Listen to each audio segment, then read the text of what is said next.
All right, so in the previous videos, we went through the descriptions of rival versus non-rival, excludable versus non-excludable. So now we're finally honing in on this idea of looking at the idea of private goods versus public goods. Now in this video, I'm not going to go through an explanation and examples of what private goods and public goods are. I'm going to kind of just go through a basic definition, a way to think about it, and then I will just ask you offline to try and work with those definitions and see if you can come up with examples and justify them. Okay? So, again, we've talked about rivalry and excludability, and now we want to apply it to the idea of private goods and public goods. So to do that, we're setting up a 2x2 matrix, okay? On this axis, we're looking at the characteristics of excludability to non-excludability. Now, in real life, I don't want you to think of things are either excludable or non-excludable. I want you to think of this kind of continuum between excludable to non-excludable, okay? Not all goods will necessarily easily fit into one or the other. You might just want to think of it in terms of how are goods more excludable or more non-excludable than other goods. Similarly, this idea of rival and non-rival, again, it will be incorporated into the definitions of private and public goods. But again, don't always just think of something as either rival or non-rival. Think of it as, again, a continuum.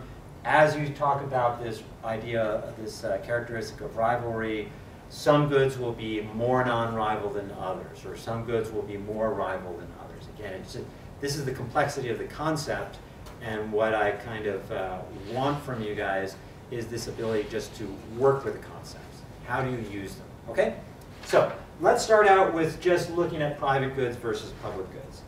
If we look at this upper left cell here, so we're going to put in here those goods which exhibit aspects of being excludable and rival. So we're going to call the goods that go in here, let's go off up here. So the goods going in here will be private goods, okay? So private goods. So working with the definitions, these are goods which are both rival, which means only one person can use or consume that good at the same time. So they're rival and excludable. There's either physical and or institutional mechanisms which prevent other people from using the good without the permission of the owner or owners, okay? So those are private goods. And that's what we see most of the time. Apples, cars, whatever, okay? So there's your private goods.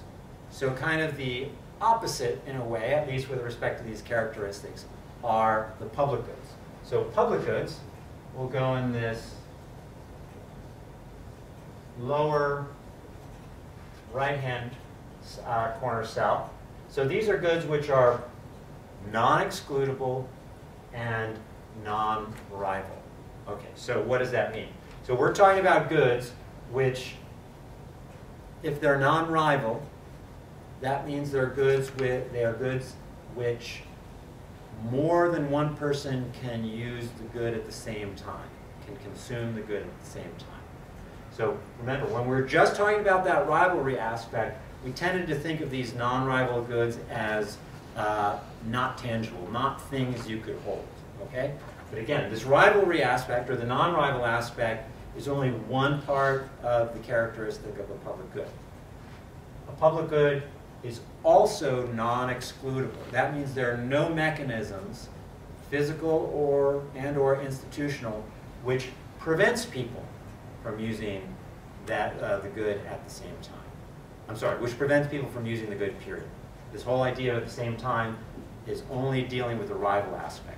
The excludability is, are there physical or institutional mechanisms which exclude people from using the good? Okay, so those are our two opposites.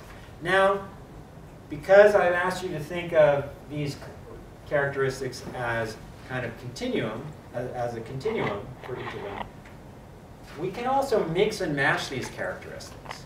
So we still have two more cells here. We have goods which are non-rival, but they're excludable. So we're going to call this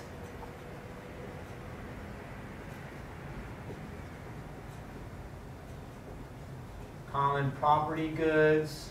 Another term is open access goods. Okay? So, I'm not going to give you an example, but I want you guys to think about these characteristics. So, we're probably talking about goods which are not tangible, but somehow there's a mechanism, probably institutional, could be technological, which is capable of preventing people from using the good. Okay? So, two or more people are able to use the good at the same time, but somehow or other they can be excluded. Somehow or other it's possible to force people to get permission to use the good. So as a clue here, I would say think about a good which pretty much everyone has. It's for entertainment purposes. You need a screen for it. What would be that kind of good that would satisfy this idea of non-rival yet excludable? Okay? Finally, the last cell covers those goods which are rival yet non-excludable. So that's a little different. So we're going to call these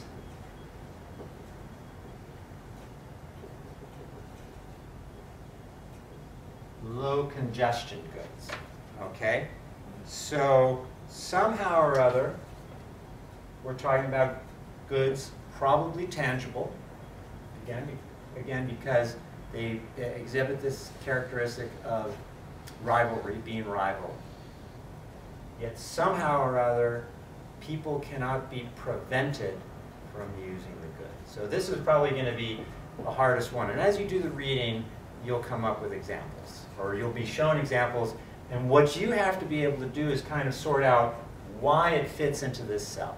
Again, with all these concepts, these rival versus non-rival, excludable versus non-excludable, you know, we've given these things certain names. Generally speaking, private goods and public goods, those are the standard terms. You might see other names for these cells, but the key thing to keep in mind is, can you describe what are the characteristics of the goods in this cell and this cell? Can you come up with examples? Can you justify those examples? Okay? So again, it's important to do the readings, to think about this stuff, and of course, always come in with questions.